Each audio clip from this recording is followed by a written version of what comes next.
नमस्कार श्रोते हो. साहित्य पंढरी या कथाकथन चॅनलवर तुम्हा सगळ्यांचं मनापासून स्वागत. श्रोते हो, आजपासून तुम्ही ऐकणार आहात भरत माने सरांच्या जीवनाचा संघर्ष असलेली कादंबरी भरतायन.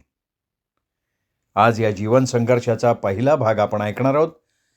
पण श्रोते हो, तत्पूर्वी तुम्ही जर आत्ता चॅनलवर पहिल्यांदा आला असाल किंवा अजूनपर्यंत तुमच्याकडनं चॅनल सबस्क्राईब करणं झालं नसेल तर एकच विनंती करतो, कृपया चॅनल सबस्क्राईब करा. श्रोते हो, सुरुवातीला ऐकूयात भरत माने सरांचं छोटंसं मनोगत. साहित्यप्रिय रसिक वाचकास माझा नमस्कार. जीवनाच्या या वळणावर मला अत्यंतिक आनंद झालाय. जणू काही हा क्षण माझ्याकरता सुवर्णाक्षरांनी लिहून ठेवावा असाच आहे. या क्षणाकरता आयुष्यातली 5 वर्षे घालवली आणि आत्मचरित्र लिहून आज पूर्णत्वाला आलं. या क्षणाकरता कोणाकोणाचे किती आभार मानावेत ते कळत नाहीये, तरीही ज्ञात अज्ञात सगळ्यांचे शतशः आभार. आजपर्यंतच्या आयुष्यात जे केलं, जे भोगलं, जे अनुभवलं, त्या सगळ्याचा लेखाजोखा म्हणजे हे आत्मचरित्र. आत्मचरित्र म्हणजे जीवनाचा कुळामुळाचा आरसा. या आरशात भलं बुरं सगळं दिसतं, म्हणून तर याला आत्मचरित्र म्हणायचं. मी एक साधा माणूस आहे. जाणून बुजून किंवा आकसापोटी कोणाचा मुद्दाम अपमान व्हावा असा हेतू बिलकुल नाही. माझ्या माहितीप्रमाणे मला जसं समजलं, सांगितलं गेलं, त्याप्रमाणे माहिती शोधून, विचारून, माझ्या आकलन शक्तीप्रमाणे ती माहिती संकलित करून माझ्या विचारांनी मी लिहून पूर्ण केली. माझ्या लिखाणानं जर कोणाच्या भावना दुखावल्या असतील, कोणाची मनं दुखावली असतील, कोणाला वाईट वाटलं असेल, तर मी त्यांची जाहीर माफी मागतो. माझ्या माहितीप्रमाणे हे पूर्ण सत्य आणि सत्यच आहे. जीवनात अनेक घडामोडी घडतात. माझा कोणावरही राग नाही आणि नसणार. माझ्या नशिबाप्रमाणे माझे भोग मी भोगले, त्याबद्दल मी कोणालाही दोषी मानत नाही. आयुष्य हे जीवनगाणं आहे. ते मुक्तपणे ऐकायचं. ते बेसूर होऊ नये याची काळजी घेणं आपल्या हातात आहे. माझ्या जीवनातल्या या सुवर्णक्षणी आनंदाचा अतिरेक होतोय.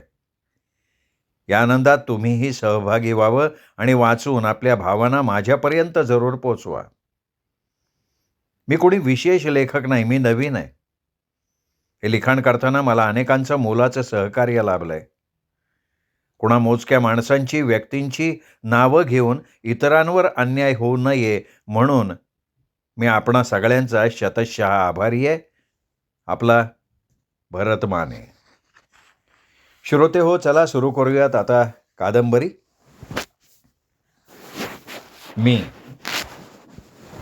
मी बोलतोय. हो, मीच. आजचा भरत माने. आज माणसात आलेला, माणूस पण मिळवलेला आहे. एक साधा न्हावी, पण 4 माणसात अलीकडे ये असं म्हणण्या इतपत इज्जत असलेला.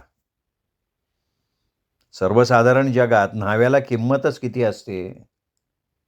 तरीही आज मी थोडीफार किंमत असलेला, डबल ग्रॅज्युएशन पूर्ण केलेला एक सुशिक्षित बेरोजगार. आईची फार इच्छा की एखादी नोकरी लागावी, पण माझ्यासारख्या फाटक्या माणसाची शिफारस कोण करणार. तरीही अनेक प्रयत्न केले, प्रयत्नांची पराकाष्ठा केली, पण नाही जमलं. हरकत नाही. या समाजात एका दारुड्याच्या मुलाला जवळ कोण करतो. तरीही हिंमत न हारता जिद्दीने कामाला लागलो. नाही नोकरी तर नाही. परंपरागत कामात लक्ष घालून, दुसऱ्याकडे काम शिकून, दुसऱ्याच्या दुकानात काम करून मी माझा मार्ग तयार केला. तरीही परिस्थितीनं घेरलंच. शेवटी गाव सोडलं, पुणं पकडलं. पुण्यात अनेक ठिकाणी कामासाठी हिंडलो. शिवाजीनगर, पुणे स्टेशनसारख्या ठिकाणी काम केलं. काही काळ सेल्समनची नोकरी केली. अनेक अडचणींवर मात केली. या जगण्यासाठी काय काय करायला लागतं. जर आई-वडील व्यवस्थित नसतील, त्यांचं आपल्या अपत्यावर लक्ष नसेल, तर त्या अपत्याचे हाल कुत्रं खात नाही. अशीच काहीशी माझी अवस्था. फार पायपीट झाली, फार यातना सोसल्या. रस्त्यात झोपलो, भीक मागितली, अनेक कामं केली. कष्टाची तयारी, मनाची जिद्द, आईची इच्छा आणि आईची तळमळ आणि बहिणीच्या अपेक्षा. सगळ्याचा विचार करून कष्ट हेच प्रमाण मानून प्रसंगी भीक मागण्याची लाजिरवाणी वेळ आली तरी हिंमत हरलो नाही. आल्या प्रसंगाला तोंड देत जीवन जगलो आणि जगतोय. प्रत्येकावरच अशी वेळ येत नाही.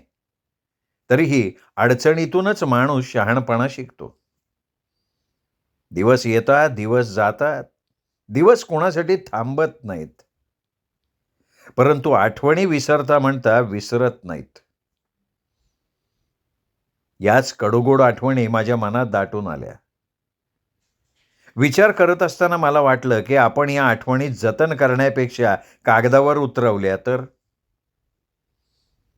हा ना करता करता आज सुरुवात करायला घेतली आहे. या जीवनात जे अनुभवलं तेच, आठवलं तेवढंच लिहायला घेतलं. जीवन म्हणजे संघर्ष असंच मला जीवन जगताना वाटलं. याचसाठी केला होता अट्टाहास. आई-वडिलांचं नाव निघावं हीच इच्छा मनात धरून भरतायन लिहिण्यास घेतलं. धन्यवाद. सुरुवात कुठून करावी समजत नसताना आठवण झाली घराण्याची. माने घराण्याचा पूर्वार्ध पाहिल्याशिवाय माझं मी काय सांगणार? तर माने घराणं म्हणजे मला कळालेली कथा पुढीलप्रमाणे. आमचे पणजोबा गोविंद न्हावी.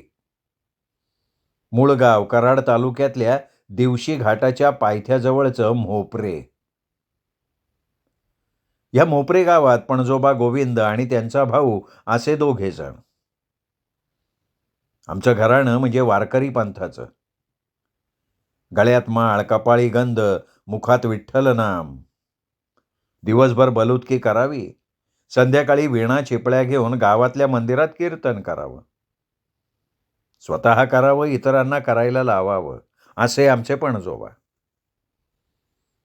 वडिलांना मुलाबद्दल फार प्रेम.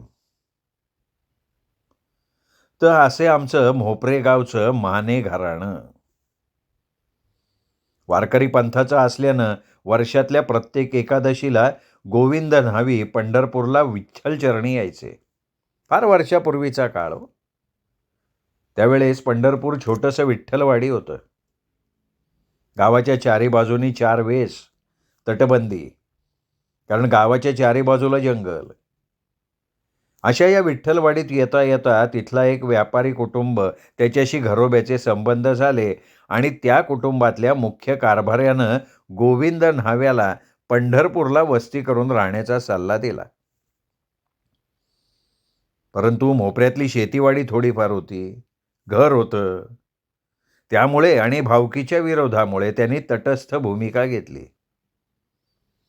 नंतर काही काळ लोटल्यावर पंढरपूरच्या पूर्वेकडे 2 मैलांवर 25 एकर शेतजमिनीचा तुकडा विकायला निघाल्याचं समजलं. पणजोबांचं लक्ष मोपऱ्यात लागत नव्हतं. त्यांना सारखी पांडुरंगाची आठवण होत होती. त्यांना घरदार, कुटुंब काही सुचत नव्हतं. शेवटी त्यांना घरच्यांकडनं संमती मिळाली.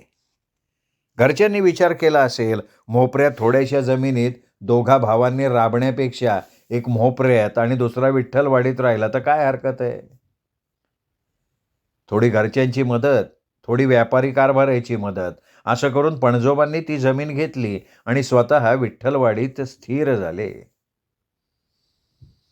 100 एक उंबरा असलेल्या विठ्ठलवाडीत गोविंद न्हावी म्हणजे गोविंद माने बायको मुलांसकट राहायला आले. एकच मुलगा, शंकर त्याचं नाव. पत्नी राधाबाईसह संसाराला लागले आणि माने म्होपरीकरवरनं माने पंढरपूरकर झाले. स्वतः माळकरी. पत्नी मुलाला माळ घालून त्यांनी पंढरपुरात संसाराला सुरुवात केली. सर्व काही सुरळीत चाललेलं असताना अचानक पंढरपुरात कसल्या तरी साथीच्या आजारात पत्नी राधाबाई वारल्या आणि शंकर पोरका झाला. वडील भजनात दंग. दिवसभर धाडी हजामती करणं, रात्री कीर्तन करणं, सकाळी पूजापाठ करणं हा नित्यनेम चालू होता. होता होता शंकर थोराड दिसायला लागला आणि गोविंदरावांना स्वतःच्या मुलाच्या लग्नाचा विचार यायला लागला. बरेच दिवस पंढरपुरात राहत असल्यानं गावचा संपर्क कमी झाला होता. पण पंढरपुरात बसतान बसलं होतं. म्हणून जवळच्या वाडीवरली नात्यातलीच पाहुण्याची यशोदा नावाची मुलगी शंकरला करायची ठरली. यशोदा नाकीडोळी नीटस, गोरा रंग, उंची कमी असली तरी तरतरीत, कामात हुशार. या अशा मुलीशी शंकरचं लग्न झालं. शंकर शांत स्वभावाचा, वडिलांप्रमाणे देवधर्म, काम एके काम करणारा, अबोल वृत्तीचा, कमी बोलणारा, कष्ट जास्त करणारा. अशा या शंकरला त्याच्या विरुद्ध स्वभावाची, फटकळ, जास्त बडबड करणारी, परंतु कष्टाला वाघीण असणारी पत्नी मिळाली. अशी माझी आजी आणि आजोबा शंकरराव त्यांचं लग्न झालं. आणि गोविंदरावांनी काही महिन्यात रजा घेतली. परंतु मरताना मुलाला सांगितलं की मी घेतलेल्या शेतात माझी आठवण म्हणून माझ्या अस्थी पुरा. सांगितल्याप्रमाणे शंकररावांनी शेतात पलीकडेच खुटाण म्हणून एक तुकडा आहे, तिथे पणजोबांच्या स्मृतीप्रित्यर्थ एक दगड रोवलेला होता. पणजोबांच्या नंतर घरची सगळी जिम्मेदारी आजोबांकडे आली, पण आजोबांना देवदेवशिवाय काही सुचत नव्हतं. एव्हाना पंढरपुरात लोकांची आवक जावक वाढली होती आणि आजोबांचं लक्ष देवधर्मातच. मी पण आजोबांना स्वतः पाहिलं नव्हतं, पण वर्णन ऐकलं होतं. गोरापान, उंच पैलवानगडी, दिवसभर कष्टाला कमी पडत नव्हता. मितभाषी, अबोल वृत्ती, कष्टाळू. अशा या माणसाच्या पोटी त्याच्यासारखा मिळता जुळता स्वभाव असणारा शंकर जन्माला. मी स्वतः आजी आजोबांच्या सहवासात 10 ते 11 वर्ष काढली आहेत. तर अशी ही शंकर यशोदाची जोडी. शंकरराव प्रसिद्ध व्यक्तिमत्व. सकाळी न्हावी काम, दुपारी शेती, संध्याकाळी कीर्तन. चातुर्मास महाराजांच्या मठात. रोज दिवस मावळता हजर. कीर्तनात इतके रंगून जात की घरचं भान नसे. अशा या शंकररावाची देहयष्टी धडधाकट. तो कामाला न कंटाळणारा. गळ्यात माळ, कपाळी गंध, मुखात सतत रामकृष्ण हरीचा जप. कधीही न रागावणारा शांत स्वभावाचा हा माणूस. हा माणूस आपल्या पत्नीला कधीही नावानं बोलत नसे. तो नेहमी येडी म्हणायचा. येडी गेली कुठं, येडे पाणी दे, असं बोलत असे. असा हा तुकारामासारख्या व्यक्तिमत्वाच्या माणसाला तुकारामाच्या पत्नीप्रमाणेच फटकळ स्वभावाची पण सांसारिक कष्टाळू पत्नी मिळाली. नेहमी रागात असणारी यशोदा पतीबरोबर नेहमी एकनिष्ठ आणि सहचारिणी म्हणून राहिली. पत्नी कधीही आणि काहीही बोलली तरी हसून देणार असा हा शंकर. तर अशा या शंकर यशोदेच्या संसाराचा गाडा सुरू झाला. पहिलं वर्षभर तू मी करण्यात गेल्यावर यशोदाला पहिलं कन्यारत्न झालं. गोड फुलासारखं दिसणारं, हसताना गालावर खळी पडायची म्हणून आणि प्रथम पुष्प देवाला म्हणून फुलाबाई नाव ठेवलं. यशोदा शंकर माने एक तडफदार व्यक्तिमत्व. गोल चेहरा, गोरा रंग, कपाळावर कुंकवाची बोटभर आडवी चिरी लावलेली, नऊवारी टोप पदराची, पदराला गोंडे असलेली कर्नाटकी साडी आणि चोळी असा पोशाख आणि सदोदित स्वतः कामात व्यस्त. दुसऱ्याला काम करायला लावणार, न केलं तर बोलून पिट्टा पाडणार आणि भांडायला तर काय लय जब्बर. कोणी तिच्या नादी लागणार नाही. सकाळी लवकर उठणार, पाणी तापवणार, आंघोळ करणार. कपाळावर लाल भडक कुंकवाची आडवी चिरी लावणार, नदीवर जाणार. पाठीभर शेण गोळा करून आणणार, गोवऱ्या लावणार. कळशी घागर घेणार, सरकारी नळावरनं भरून आणणार. लगेच स्वयंपाकाला लागणार. स्वयंपाक झाला की रानमाळाला जाणार दिवसभर. मग दिवसभर कामाखाली दुमती होणार. सगळं चांगलं, एकच दुर्गुण, किरकिरा स्वभाव, दुसऱ्याला दूषण देणं, सारखी बडबड करणं, चिडचिड करणं. माझा आजा या गोष्टीकडे कानाडोळा करायचा. येडी आहे म्हणायचा. आज्याचा दिनक्रम असा: सकाळी उठायचा, धोकटी घ्यायचा, 9 ते 10 वाजेपर्यंत दाढी हजामती करायचा, मग धोकटी ठेवायची, धोतर घ्यायचं, नदीवर जायचं, अंघोळ करायची, येताना पांडुरंगाचं दर्शन घ्यायचं, घरी यायचं, मनसोक्त देवपूजा करायची, मग येडीच्या हातची हातावरची भाकर चवीनं खायची, दुपारी 12पर्यंत शेतावर जायचं, 4, 5 किंवा 6 वाजेपर्यंत घरी यायचं, हातपाय धुवायचं, चहा घ्यायचा की चातुर्मास महाराज मठात जायचं, 7 ते 8:30, 9पर्यंत कीर्तन करायचं, घरी यायचं, जेवण करायचं, झोपायचं. यात खंड पडत नसे. शक्यतो कधी आजारीच पडत नसत, कारण वेळच्या वेळी मोजकं जेवण, ठरल्याप्रमाणे काम. अनेक प्रकारचे सणवार करायचे. लग्न पूजेला हजर. प्रत्येक समाजकार्य आपल्या स्वतःचं समजून करणार.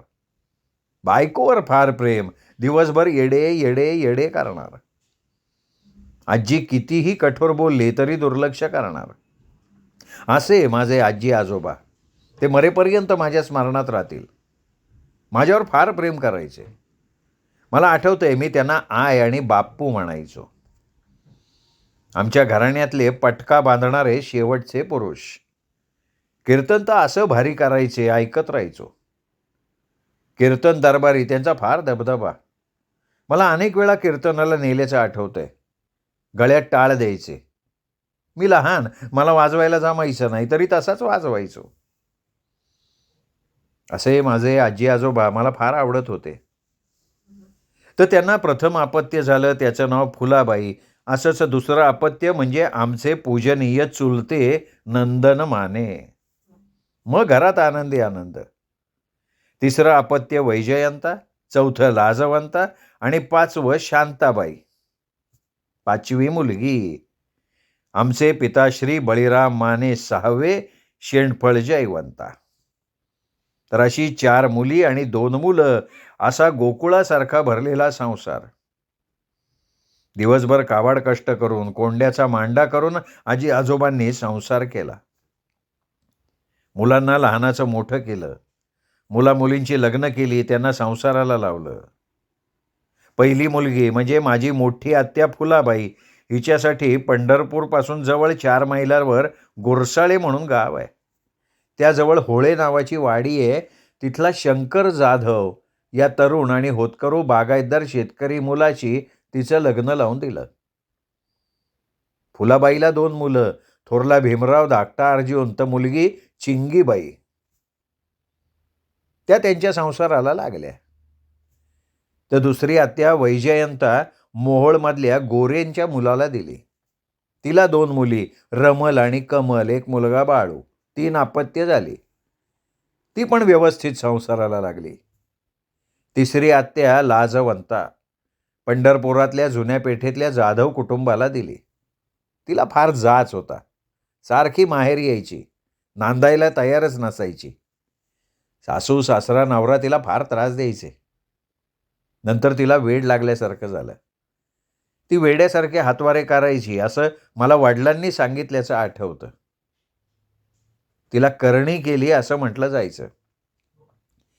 तिला खर्डीतल्या सीताराम महाराजांना दर आमोशा पौर्णिमेला, दर गुरुवारी आमचे वडील न्यायचे. शेवटी वेडाच्या भरात एक दिवशी मेली.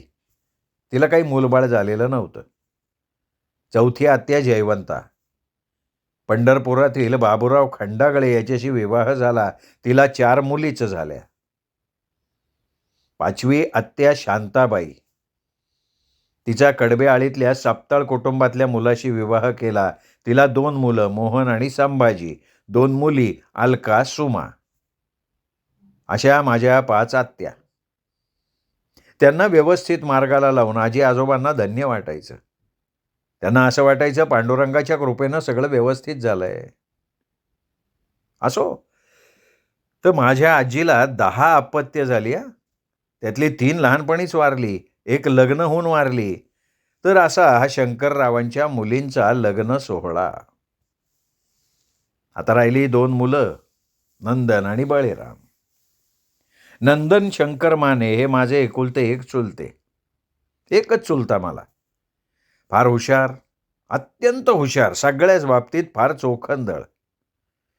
माणूस धोतर शर्ट, डोक्यावर छापडीची काळी टोपी, कपाळी कायम गंध, गळ्यात माळ, हार्मोनियमचं भलतं वेड. पहाटे लवकर उठणार, रियाज करणार. अनेक रागदारीची उत्तम जाण, पट्टीचा वादक, गायक, सदोदित कामात गुंग. 7वी शिक्षण झालेलं. स्वतःची कारकीर्द बहरात आलेली असताना आणि धंदा चांगला करतो म्हणून शंकरबापूंनी पंढरपूरमध्ये दत्त घाटावर रामायणे दादांच्याकडून त्यांचं दुकान भाड्याने घेतलं आणि माने यांचं आधुनिक केश कर्तनालय या नावाने दुकान सुरू केलं. कालांतराने आमचे पिताश्री याच दुकानात काम करायला लागले. तर दुकान चालू झालं आणि शंकरबापूंना नंदनच्या, ज्यांना आम्ही प्रेमानं अण्णा म्हणायचो, त्यांच्या लग्नाची काळजी लागली. आमच्या नात्यातलीच एक सांगोल्याजवळची मुलगी मुक्ताबाई हिच्याशी जमवलं आणि लवकरच मुक्ताबाई आणि या नंदन यांचं लग्न लावून टाकलं. लग्न व्यवस्थित पार पडलं. शंकरबापूंना धन्य धन्य झाल्यासारखं वाटलं. नंतर मुक्ताबाई, आमची चुलती, ज्यांना आम्ही मुगाबाई म्हणायचो, नंतर काकू म्हणायला लागलो. फार कडक पण प्रेमळ स्वभावाची व्यक्ती. अण्णा आणि काकूचा संसार व्यवस्थित चालू झाला. लवकरच त्यांना चंद्रकांत नावाचं अपत्य झालं. दुसरं धनंजय, तिसरं रामचंद्र आणि चौथे श्यामराव अशी 4 मुलं झाली. त्यांना मुलगी काही झाली नाही. मुली झाल्या पण जगल्या नाहीत. आता असे हे माझे चुलते. दुकानात चांगला जम बसवला. शेती आणि दुकानदारी करता करता घरची जबाबदारी पार पाडत.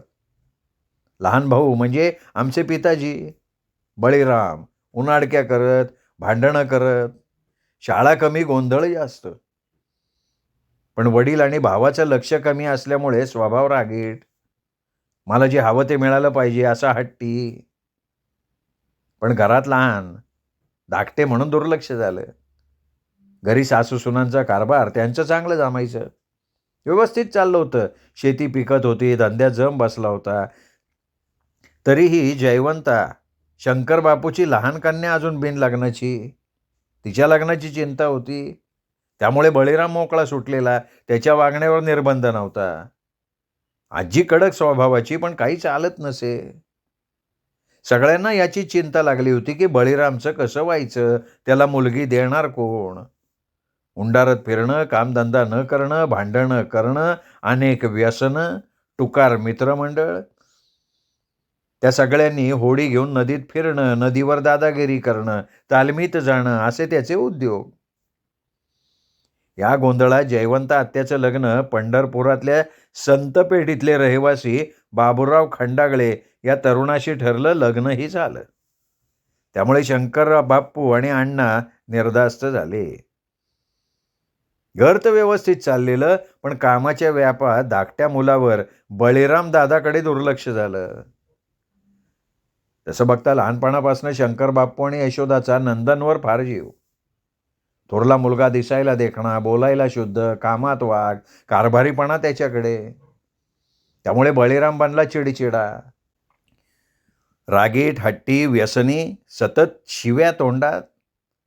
माळकरी घराणं, पण बाहेर मित्रांमुळे मटण दारूची सवय. कुणाला भिणार नाही. घरात हमरी तुमरी करून लागेल ते घेणार, लागेल ते खाणार, गल्लीत हाणामारी करणार. गल्ली कायम भिवून. बळीराम दादा म्हटलं की लोक थांबतच नसत. अशा या मुलाच्या लग्नाची काळजी सगळ्या घराला लागलेली. कोण मुलगी आपली देणार, कोण जाणून बुजून आपली मुलगी याच्या हवाली करणार. पाहुण्या रावण्यात सगळं समजलेलं. त्यामुळे लग्न जमत नसे. त्यामुळे आता काय करायचं ही विवंचना. मग शंकर बापू आणि नंदन अण्णा यांनी गोड बोलून बसून व्यवस्थित समजावून सांगितलं आणि त्याला न्हाव्याचं काम शिकवायचं ठरलं. दादाला पण त्या सगळ्या गोष्टीचा कंटाळा आलेला. दादांनी दुकानात काम शिकायचं ठरवलं. अण्णांनी बापूंनी गोड बोलून दादा बाबा करून काम शिकवून तयार केलं. आता दादा काम व्यवस्थित करायला लागला. गोरापान बळीराम दादा, उंची कमी पण हँके फँके राहणं, सिनेमाचं भलतं वेड. त्यामुळे मागे वळवलेले काळेभोर केस, काळे पण पाणीदार डोळे, दणदणीत कमवलेलं शरीर बांधात दणकट, आवाज खणखणीत भारदस्त. हे असे बळीराम दादा कायम आपल्यात आलात. आता काम शिकले त्यामुळे पैसा यायला लागला. मगरुरी वाढली, घरातले लोक वैतागले. काय करावं कळेनासं झालं. त्यात वागण्याची तरा बदललेली. हॉटेलात खाणार, सिनेमा बघणार, तोंडात पान, तंबाखू, हातात सिगरेट आणि मटक्याचा नाद. अशा माणसाला बायको तरी कोण देणार? प्रयत्न चालू होते पण जमत नव्हतं, अशी सगळी तारा. अशातच आम्ही राहत असलेल्या पंढरपुरातल्या गोविंदपुरा विभागातल्या गुर्जरवाड्यात राहत होतो. इथेच बोलता बोलता एका जागेची कुणकुण शंकरबापूंना लागली. मंगळवेढा सोलापूर रोडवरचं सोहाळे कोथाळे गावातलं कोथाळे गावची विठोबा चौधरी यांची एक मुलगी लग्नाची आहे आणि तिच्या लग्नासाठी वर संशोधन चालू आहे. शंकरबापूला समजायचा अवकाश. शंकरबापूंनी चौकशी करायला प्रारंभ केला. पूर्ण माहिती मिळतात बापू अण्णा आणखीन भावकीतले काही प्रमुख व्यक्ती त्यांच्याशी बातचीत केली. इकडे दादाच्या तारा वाढतच होत्या. 4 जाणत्या माणसांनी सांगितलं की लग्न करा येईल जागेवर, म्हणून त्याच्या लग्नाची घाई लावली. बापूंनी काही लोकांच्या मध्यस्थीनं कोथाळ्याला निरोप दिला आणि 2 दिवसातच कोथाळ्यावरनं विठोबा चौधरी 4 माणसं घेऊन पंढरपुरात दाखल झाले. बोलाचालीवरून कळलं की मुलीला आई नाहीये. मुलीची आई लहानपणी वारलेली. आईविना लहानाची मोठी केलेली ही मुलगी, तिचं नाव चिंगाबाई, वय 14 ते 15 असेल. बळीराम दादाचं वय 16 ते 17 असेल. बोलाचाली झाल्या, पदर लागल्या, पत्रिका जोडल्या, पसंती झाली. त्या काळात कशाची पसंती कशाचं काय हो, तरी घराणं बघितलं जाई आणि मग लग्न जमत. तर अशा विना आईचं प्रेम मिळालेल्या चिंगाबाईचं लग्न पंढरपुरातल्या उनाड टारगट पण दिसायला देखण्या बळीराम दादाबरोबर ठरलं. लग्न असं ठरलं की तो काळ 1953-54चा. त्या काळात मुलीचा बाप हुंडा देत नव्हता, तर मुलाच्या बापाकडनं दयाज मिळे. तर पंढरपूरच्या मानेनी कोथाळ्याच्या चौधरींना 2 मण ज्वारी, 11 बैलगाड्यांना लागणारा कडबा, दोन्हीकडचा लग्नाच्या खर्चासह लग्न करून द्यायचं, अशा पद्धतीने लग्न ठरलं. पंढरपूरवरून जवळजवळ 12 कोस अंतरावर कोथाळे गाव. लग्नाची तारीख ठरली. तुळशी विवाहानंतर पहिल्याच मुहूर्तावर पंढरपूरच्या भजनदास चौक इथे गवळी समाजाचं नंद यशोदा मंदिर घेतलं होतं. तिथंच कार्य करायचं ठरलं. श्रोते हो, तुम्ही ऐकताय भरत माने यांचा संघर्ष जीवनाचा, अर्थात भरतायन. आज पहिला भाग आपण ऐकला. दुसरा भाग ऐकूयात उद्या साहित्य पंढरी कथाकथन चॅनलवर.